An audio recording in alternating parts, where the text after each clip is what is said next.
pessoal, eu sou Nicolas Vital e esse é o podcast Eu Como, sempre falando de alimentação com ciência e levando informação de qualidade para os nossos ouvintes, no Spotify, no Anchor e no Apple Podcasts, e também em vídeo no nosso canal do YouTube. Já segue a gente? Se ainda não segue, não se esqueça de se inscrever nos nossos canais. Muito bem, pessoal, hoje nós vamos falar sobre mais um ingrediente polêmico, muito criticado pelos defensores da alimentação natural. Os emulsificantes, que são produtos muito utilizados em alimentos processados. Há algumas semanas, a chefe Rita Lobo afirmou que esse ingrediente age como um detergente no nosso organismo. Mas será que é isso mesmo? E para falar sobre esse assunto com base na ciência, hoje nós vamos conversar com o engenheiro de alimentos Marcelo Cristianini, que é mestre em Food Science pela Universidade de Reading, no Reino Unido, e doutor em Ciência de Alimentos pela Unicamp. O Dr. Marcelo é professor livre-docente e coordenador do Núcleo de Estudos e Pesquisas em Alimentos da Unicamp. Doutor, obrigado por aceitar o nosso convite, é uma honra ter o senhor com a gente aqui hoje. Nicolas, eu que agradeço. Muito obrigado, parabéns pelo seu canal. Eu tenho acompanhado e realmente os temas são muito interessantes. Espero que eu possa fazer jus a pertencer a essa sua elite de entrevistas. Eu que agradeço as palavras. E professor, para a gente começar aqui do começo, o que é esse tal de emulsificante? Para que ele serve? E ele é realmente um detergente? Boa pergunta. Está na polêmica aí, né? Olha, na verdade, os emulsificantes são moléculas capazes de juntar água e óleo, duas coisas que são immiscíveis, né? Então, normalmente podem ser aí proteínas, carboidratos ou moléculas grandes, que ela tem uma fase que ela fica lá juntinha da gordura, outra fase juntinha da água, e ela consegue fazer o que a gente chama de emulsão, né? Então, fazer com que as gotículas de óleo, por exemplo, possam ficar dispersas na água. A gente tem várias emulsões clássicas, né? Maionese, sorvete, tem vários tipos de emulsões aí naturais na indústria de alimentos. O detergente, por sua vez, é uma molécula muito parecida, é capaz de fazer isso também, mas o que a gente chama de detergente, normalmente, é o que é feito para limpeza, né? Então, ele é uma molécula um pouco diferente dessas que ocorrem na indústria de alimentos, e ele é usado mais para carregar gordura e sujeira, para que a água possa remover as sujeiras gordurosas do nosso prato, da comida, enfim, das coisas. Então, são coisas bastante diferentes, né? E um não pode entrar na vida do outro. Então, os emulsificantes utilizados na indústria de alimentos, muitos deles são naturais, né? A gente tem aí no ovo, a gente tem na soja, a gente tem em vários alimentos os emulsificantes que a gente usa no dia a dia na indústria de alimentos. E esses aditivos, eles podem oferecer algum risco ao consumidor?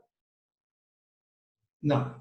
Veja, a legislação brasileira, que é toda regulamentada pela Anvisa, ela é bastante rígida. Eu diria que em alguns aspectos muito mais rígidas que as legislações internacionais. Então, nós temos aí o que a gente chama de GECFA, que é um órgão europeu que tem a OMS junto com a FAO, se eu não me engano, que regula a maioria dos ingredientes e aditivos na Europa.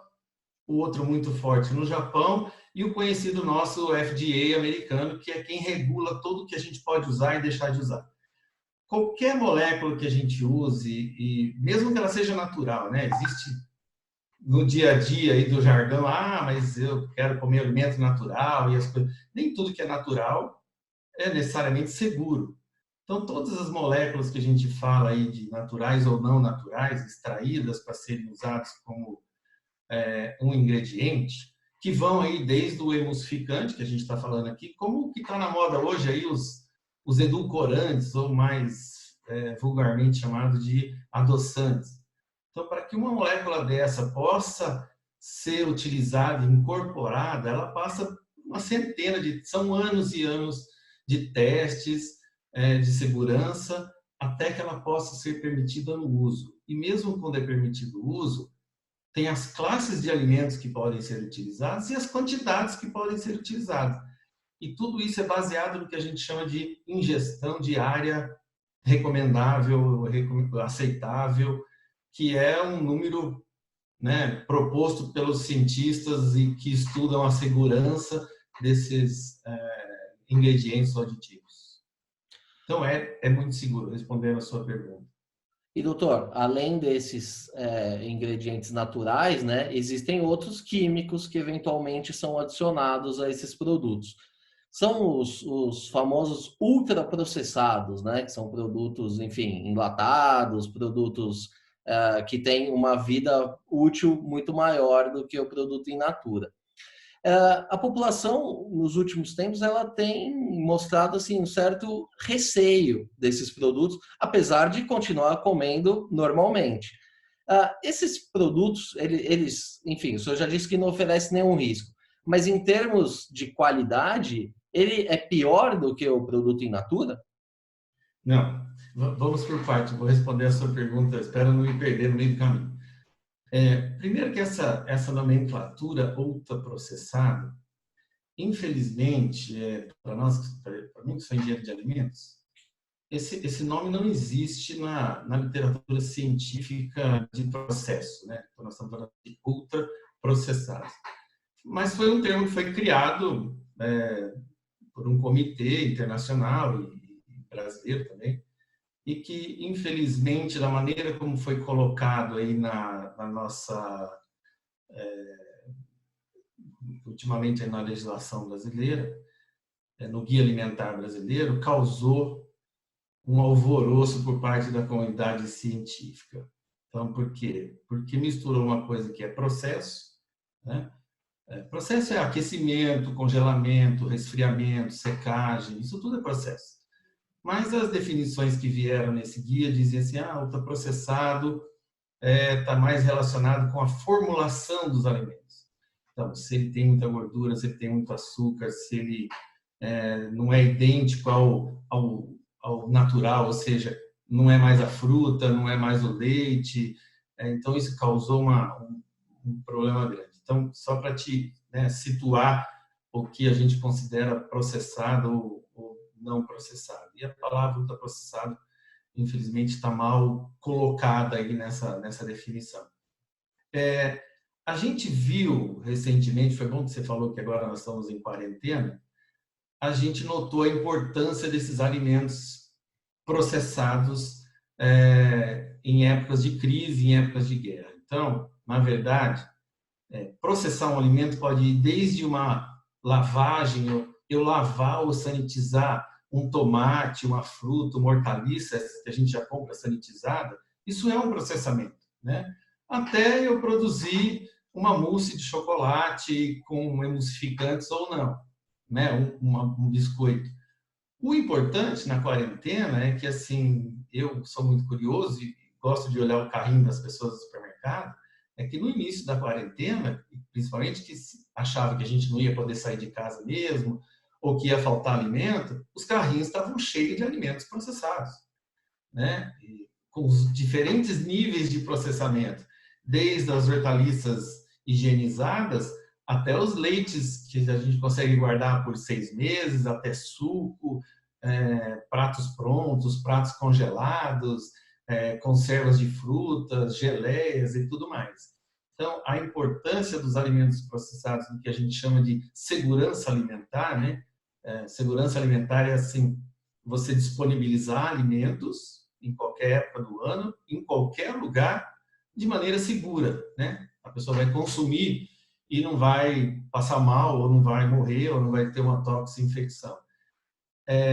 E não, né? A resposta é não. Os alimentos processados não oferecem nenhum perigo, muito pelo contrário. Os alimentos processados são mais seguros que os alimentos in natura, né? Independente do que foi adicionado.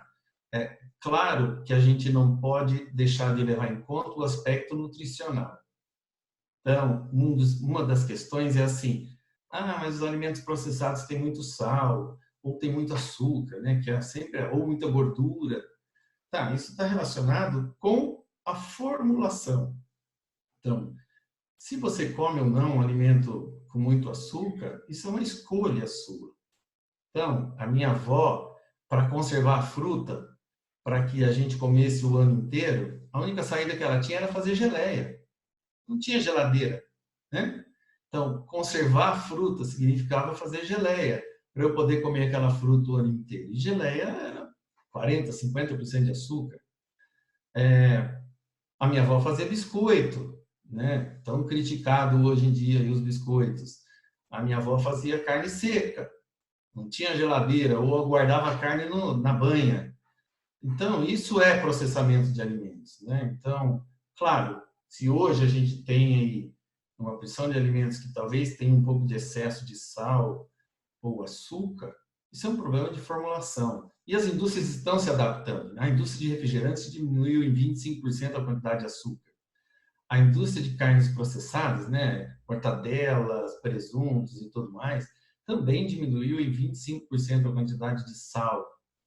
Enfim, existem aí os estudos do governo mesmo, dizendo que a quantidade de sal que a gente consome hoje, 70% vem do sal de mesa, esse salzinho que a gente põe no boteco, em casa, na comida que a gente prepara. Então, não, os alimentos processados são muito seguros. Tem muito mais a ver com a liberdade de escolha de cada um, né? Exatamente. E, professor, agora saindo um pouquinho da teoria, indo para a prática. Fui lá, peguei um molho de tomate, que é um dos produtos que são muito criticados, né, pela população. Exatamente. E aí eu vou ler aqui a lista de ingredientes. E aí eu queria conversar um pouquinho com o senhor sobre isso. Então vamos lá, em ordem, né, decrescente dos ingredientes: tomate, cebola, açúcar, amido modificado, sal, salsa, alho, extrato de levedura, manjericão, orégano, tomilho, sálvia e realçador de sabor, glutamato monossódico. Bom, eu só vi produtos normais do dia a dia aqui que a gente encontra no supermercado. Exceção feita ao tal do glutamato monossódico, que é outro produto muito criticado. Para que serve o glutamato? Já foi mais criticado, faz tempo que a gente não ouve mais falar dele. O glutamato monossódico, na verdade, é um aminoácido, né? Aminoácido é a cadeiazinha que forma as nossas proteínas, né? Ele é fruto da hidrólise de proteínas. Hoje, na verdade, a fabricação dele deve ser por fermentação, como a gente fermenta iogurte, como a gente fermenta cerveja. Eles encontraram provavelmente alguns micro-organismos que produzem esse aminoácido e é mais fácil do que você ficar retirando. Se não me engano, o glutamato monossódico, bom, veio do Japão com certeza, mas era muito comum nas comidas japonesas, algas, cogumelos e etc., um sabor diferente, né? E que alguém conseguiu isolar isso e classifica-se até como quinto sabor, né? A gente tem aí o salgado, o doce, o azedo e salgado, ácido. azedo, ácido. O ácido já estava no azedo. Bom, enfim, nós temos 4 sabores básicos. E o quinto sabor, que é o umami, era do glutamato monossódico. Então, na verdade, ele acaba entrando como um realçador de sabor também, né, na maioria das formulações. Então, os japoneses, que provavelmente veio isso aí das sopas, das algas, essas coisas das comidas tradicionais japonesas, e que aqui a gente acabou usando, né? Então, nesses tipos de formulação que você está fazendo aí, que tem uma opção de temperos, o tomate, os temperos, a levedura que apareceu aí também tem essa característica, né? A levedura hidrolisada, ela também tem compostos aromáticos aí das próprias proteínas, da composição dessa levedura, que traz um sabor diferenciado. Então, por isso que compostos como esse aparecem aí. Outra coisa que apareceu aí, que não necessariamente necessaria aparecer, é o tal do amido modificado que está aí. Amido, provavelmente, isso daí é um amido que vem de milho, né, que a gente está acostumado já a fazer mingau em casa, pode ser de batata, mas no Brasil a gente usa bastante amido de milho, que é né, um amido como qualquer outro aí, que a gente faz maisena. Mas esse aí é um amido modificado. Os amidos modificados podem ter amidos que são modificados quimicamente? Podem. Na verdade, isso está tendo agora em Europa, Estados Unidos, mesmo no Brasil, o povo está começando a fugir um pouquinho desses amidos modificados quimicamente e indo para amidos modificados fisicamente. Então, é um amido já solúvel, um amido fácil, né? A gente faz, quando faz maisena lá, ele só vira uma papinha depois que a gente cozinha, né? Então, a indústria já vende esse amido pré-cozido. No caso desse molho aí, é para melhorar a viscosidade. Então, uma coisa que a gente tem que entender que essa opção de aromas que aparecem aí, às vezes aparece até acidulante. Pô, mas o tomate não é uma fruta ácida? Sim, ele é. Ah, então por que às vezes tem aí ácido cítrico, né? Ácido ascórbico, que é a vitamina C, ou o próprio ácido cítrico, que vem de outras frutas? Eles aparecem porque as safras de tomate variam de acordo com o ano, né? Então a quantidade, o sabor do tomate muda, a cor do tomate muda, a quantidade de sólidos que vem na polpa muda. E nós, consumidores, quando pegamos um molhinho de tomate desse aí, a gente quer que todo dia tenha o mesmo gosto, né? Eu não quero correr o risco de falar, pô, mas esse tomate que está aguado, ou esse aqui está menos vermelho. Então, é necessário corrigir com os temperos, enfim, você consegue até comprar polpa de tomate aí sem esse monte de tempero e colocar o seu tempero. Mas nesse caso aí que você apresentou, já é um molho pronto. Então, é uma maneira da indústria padronizar o sabor, a cor, a viscosidade, a acidez. Por isso aparecem esses ingredientes todos aí. Mas não são todas as marcas que trazem isso, né? E doutor, E é seguro, né? Então, se a gente olhar de novo do ponto de vista da segurança alimentar, e o exemplo do tomate foi bem interessante, porque imagina hoje, Nicolas, o tomate é a fruta mais consumida no mundo, eu acho, ainda. Era muito mais fácil falar assim, mas pô, tomate eu compro na esquina aqui e faço meu molho de tomate. Tá bom, mas será que cresce tomate no mundo inteiro? Será que tem tomate para todo mundo consumir o tempo todo? Óbvio que não, né? Mas todo mundo consome tomate. Então, como é que eu vou fazer tomate chegar na Islândia, lá em outros países que não produzem tomate? Eu tenho que processar de alguma maneira. Eu faço molho de tomate, eu faço tomate em pedaço, eu faço tomate inteiro, em latinha, né? A Itália faz bastante disso. E do ponto de vista, isso é segurança alimentar, ou seja, eu tenho que fazer outras populações poderem ter acesso a esse alimento e de uma maneira segura, né? Não dá para mandar tomate maduro daqui para a Islândia e chegar lá intacto e ninguém morrer de tomar ou passar mal de comer um tomate. Então, a segurança alimentar no processamento de alimentos é importante. Por isso, a gente processa. Agora, é muito mais, do ponto de vista de energia, é muito menos degradante para a natureza a quantidade de água que eu uso na indústria de alimentos para lavar tomate por quilo é muito menor do que a gente gasta em casa. A quantidade de energia que eu uso para fazer um molho de tomate desse, industrialmente, é muito menor do que o fogão em casa.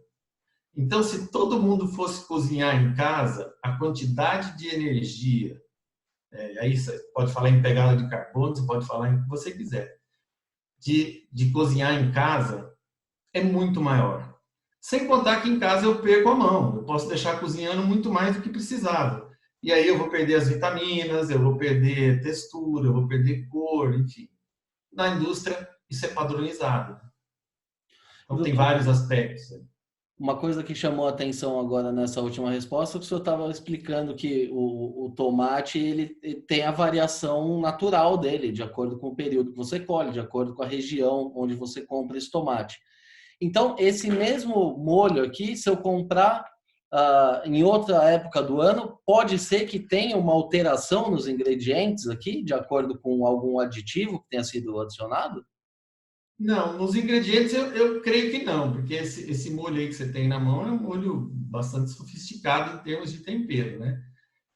O que pode variar ao longo do ano no produtor do tomate, vamos imaginar lá um sertanejo lá em Goiás produzindo tomate. O tomate dele não vai ser igual em todos os períodos de colheitas, eu não sei quantas colheitas de tomate se faz, e nem todo ano se teve mais chuva, menos chuva, enfim. O tomate dele pode sim ter uma variação no que a gente chama no teor de polpa, que é a quantidade de sólidos que vem no tomate. Então, quanto mais verde ele tem menos sólidos solúveis, quanto mais maduro ele vai ter um pouco mais de sólidos solúveis, mais sabor, mais cor, enfim. Isso vai variar. Então, o ajuste na fábrica é um pouco mais para o lado do teor de sólidos que a gente está falando. Então, pode ser que numa determinada parte ele tem que colocar um pouquinho mais de açúcar, um pouquinho menos de açúcar, um pouquinho mais de um tempero ou de outro, mas é mínimo, essa correção não é tão grande assim, mas existe. Doutor, para a gente fechar aqui a questão do molho, outra coisa que me chamou a atenção é uma mensagem em letras maiúsculas aqui. Alérgicos. Contém derivados de cevada, pode conter derivados de leite, soja e trigo. O que o leite, a soja e o trigo têm a ver com o molho de tomate? Boa pergunta. Não necessariamente elas vão estar aí, mas quem processou esses ingredientes pode ter na sua cadeia de processo outros ingredientes que passam por perto disso. Então, é como essas cozinhas hoje em dia que a gente vê especializadas em comida para celíaco, né, que não pode ir com glúten. Então, nessas cozinhas, embora às vezes não se processe nada com glúten, as pessoas não podem chamar de cozinha que é gluten free, porque utilizam outros ingredientes que podem, em algum momento, ter entrado em contato com algum desses alergênicos, ou, no caso do glúten, com proteínas, por exemplo, do trigo, que tem glúten. Então, não necessariamente, aí, pelo rótulo que você me leu aí, eu não lembro mais, mas nada aí me lembra leite ou algo que o valha. Mas existe sempre a chance de quem vendeu um ingrediente desse ter na sua cadeia de ingredientes algo que possa ser alergênico. E, doutor, seria assim, resíduos microscópicos. Mas que pode ser o suficiente para uma pessoa que é alérgica. É suficiente? Pode ser. Pode ser. E é melhor a indústria declarar isso, né? Porque às vezes você não sabe o tanto, mas para quem é alérgico é assim mesmo. As quantidades são muito pequenas. É normal. E, doutor, agora mudando um pouquinho de produto aqui, aqui a gente já viu que o molho de tomate não tem nenhum tipo de conservante, né? Até porque ele é embalado aqui a vácuo, enfim, ele tem um isolamento melhor. Mas outros produtos, como pão de forma, por exemplo, que é muito consumido aqui no Brasil, eles levam conservantes. E esse é um outro ingrediente também muito criticado pela população. Me fala um pouquinho sobre esses conservantes, se eles, enfim, se eles são naturais também, por que eles são utilizados? Uhum. Certo. Olha, normalmente o que a gente vê nos produtos panificados são os benzoatos ou sorbatos, né? Que são, na verdade, sais de ácidos de cadeia comprida. Então, tecnicamente, eles funcionam inibindo o crescimento de bactérias ou bolores e leveduras. Por que eles estão presentes no pão? Porque, na verdade, se você fizer um pão em casa, eu faço bastante pão em casa. Se você fizer pão em casa, o processo de cozimento do pão, na verdade, eliminaria os micro-organismos. Mas, quando você deixa o pão resfriando, e você imaginar uma indústria de panificação, um forno enorme saindo pão o tempo todo, né? Centenas, milhares de pães por hora, esses pães eles têm que passar por umas esteiras para ir resfriando para depois poder embalar, né? Ele não pode ser embalado a quente. E é impossível você ter no ambiente, no ar, completamente limpo. Então você vai ter nas partículas do ar aí, nas sujidades, você pode ter bolores e leveduras, que é o clássico de contaminação em pão, né? Basta deixar na sua cozinha lá, você vai ver começar a formar uns pontinhos brancos, esverdeados, que são fungos do dia a dia. E aí o que a indústria tem que fazer? Na verdade, a indústria precisa utilizar esses benzoatos, propionatos, os sorbatos, para evitar o crescimento desses fungos, né? Então, senão a gente não conseguiria produzir um pão aqui no estado de São Paulo, em Campinas ou em São Paulo, e mandar isso para o interior e a pessoa ser obrigada a comer no dia seguinte. Então, a gente tem, se você olhar no prazo de validade desses pães industrializados, eles têm aí 1 ou 2 semanas, sei lá, 10, 15 dias no máximo também. Mas é o motivo do transporte. Então, para que o pão já não chegue numa outra cidade deteriorado, se utiliza. Mas esses tipos de conservantes são já muito bem estudados e muito bem avaliados e de uso seguro por décadas e décadas, né? Então, essas legislações são sempre revistas e a quantidade de uso é uma quantidade sempre muito pequena, bem inferior àquilo que, na verdade, a legislação preconiza, na maioria das vezes. Então, é muito seguro, na verdade, bastante seguro. E doutor, o senhor comentou que o senhor faz pão, eu faço também. E uma dúvida que eu sempre tenho é que o nosso pão que a gente faz aqui em casa, ele depois de uns 3 dias, ele já começa a ficar meio duro, ele já começa a ficar meio esquisito. E o pão de forma, ele dura aí uns bons 15 dias, né? Se bem embalado.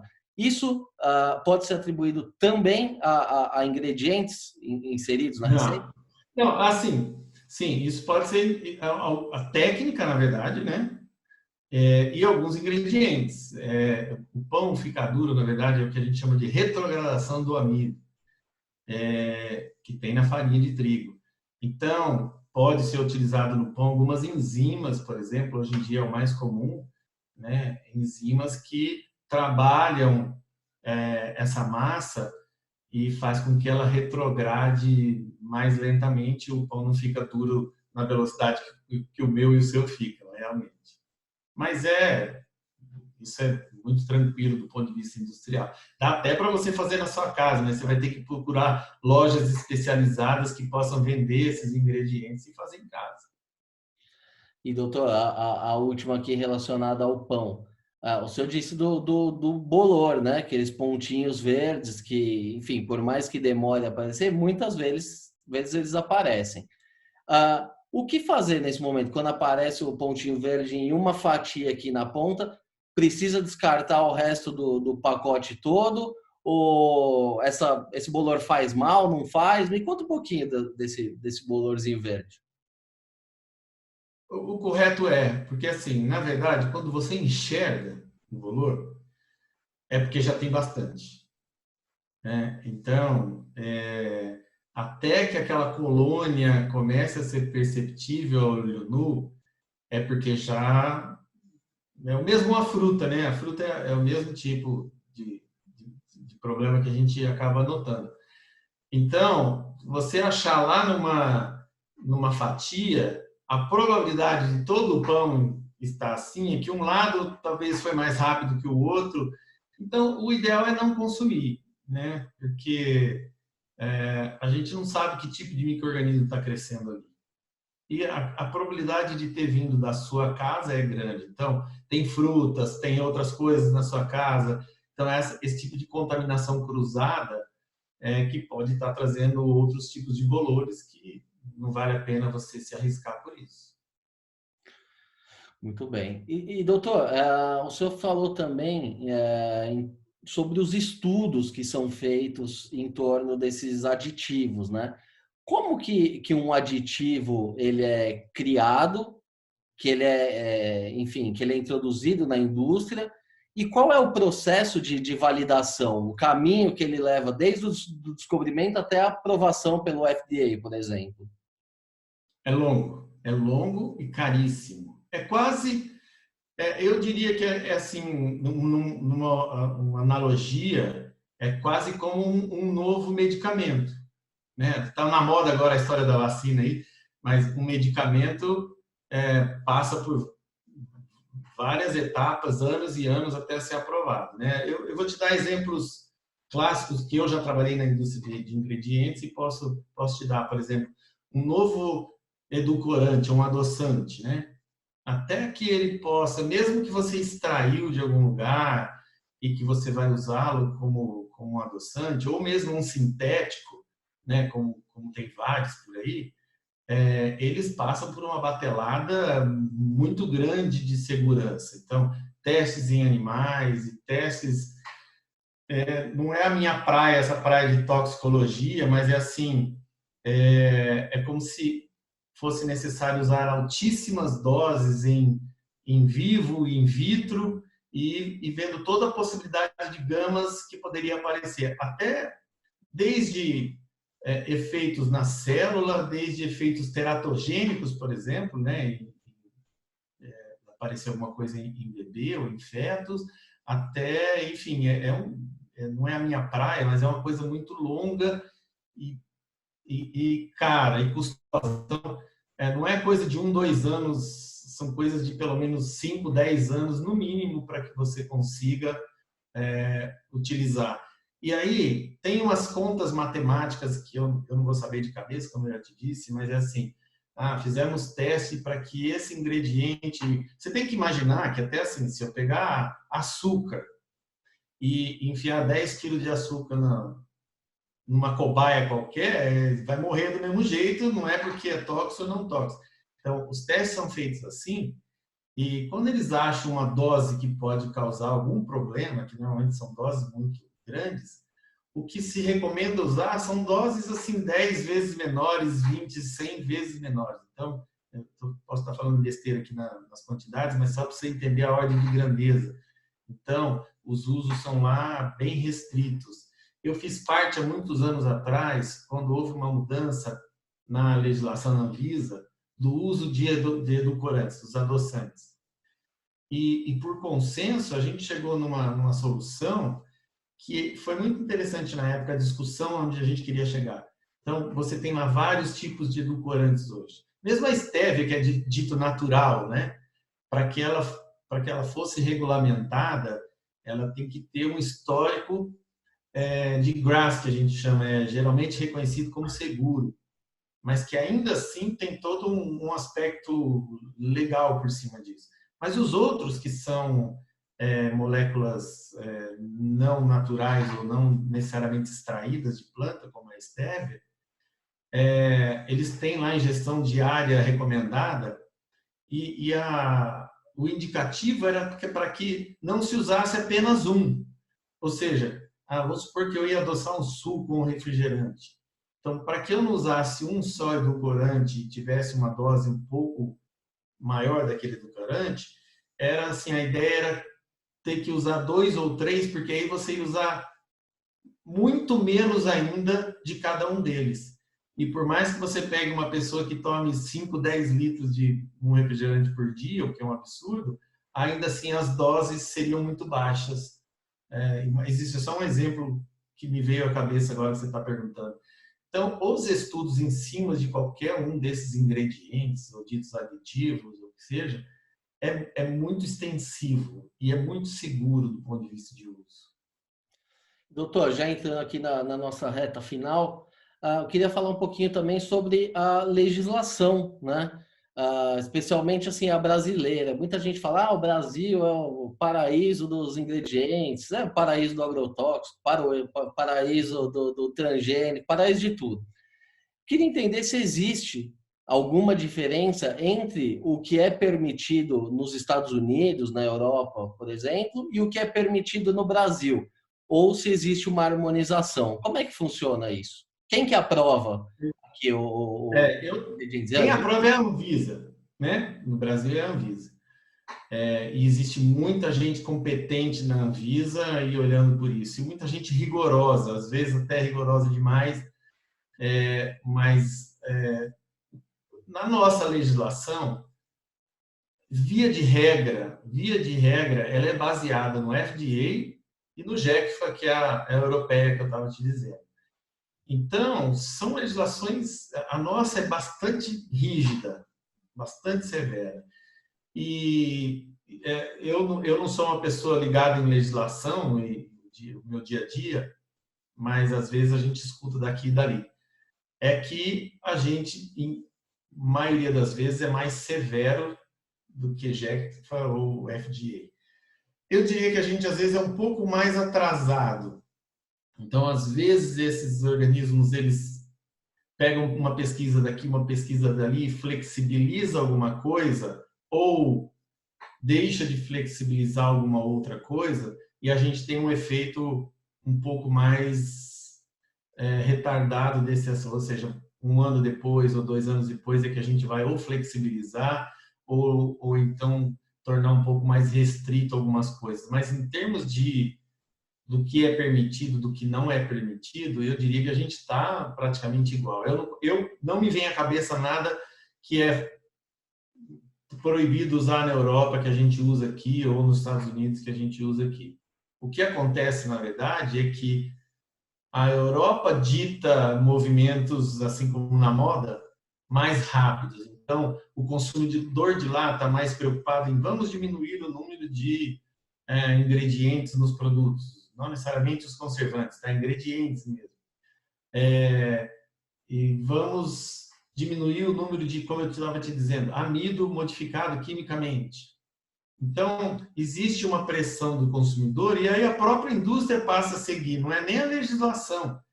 A indústria se adapta para atender aquele consumidor e isso acaba caindo no nosso colo mais cedo ou mais tarde. É assim. Muito bem, mas então o alimento brasileiro é tão seguro quanto o alimento americano ou europeu, né? Tanto que a gente é exportador, né? Exato. Então, doutor, muito obrigado mais uma vez pela entrevista. Foi uma verdadeira aula aqui para a gente. Espero que ajude a desmistificar um pouco essas crenças, né, que vêm sendo difundidas aí na mídia. A gente sempre procura usar a ciência para explicar o outro lado dessa história. Então, agradeço mais uma vez a sua participação aí, todos os esclarecimentos. que é isso. Eu é que agradeço e mais uma vez te parabenizo. Eu acho que o seu canal é um canal bastante sério, né? Como você disse, as entrevistas são de pessoas da área técnica. É um trabalho de formiguinha. Eu sei que não é fácil para você porque é difícil bater nos blogs por aí que qualquer um escreve o que bem entende, né? E viraliza de uma maneira muito mais rápida as notícias. Mas eu admiro, parabéns pelo seu blog e por esse trabalho, né? Esse trabalho bonito de mostrar um lado da moeda que realmente vem da ciência, vem do lado mais técnico. Eu agradeço a oportunidade de estar aqui, te dizer que é um prazer mesmo, é uma honra estar participando dessa entrevista com você. Devagarzinho a gente vai mudando esse cenário e já está convidado para voltar aqui em outras oportunidades para falar de outros mitos, porque mito aqui é o que não falta, né? Não falta mesmo. Eu estou à sua disposição, vai ser um prazer participar, se tiver o meu alcance, claro. Combinado, então. Muito bem, pessoal. Essa edição do podcast Eu Como vai ficando por aqui. Se gostou da entrevista, não se esqueça de seguir os nossos canais no YouTube, no Spotify ou na sua plataforma de streaming favorita. Aproveite e siga também no Facebook e no Instagram. Lembrando que esse podcast tem o patrocínio da Crop Life Brasil e volta com a sua programação normal na próxima sexta-feira. Por hoje é isso e até a próxima.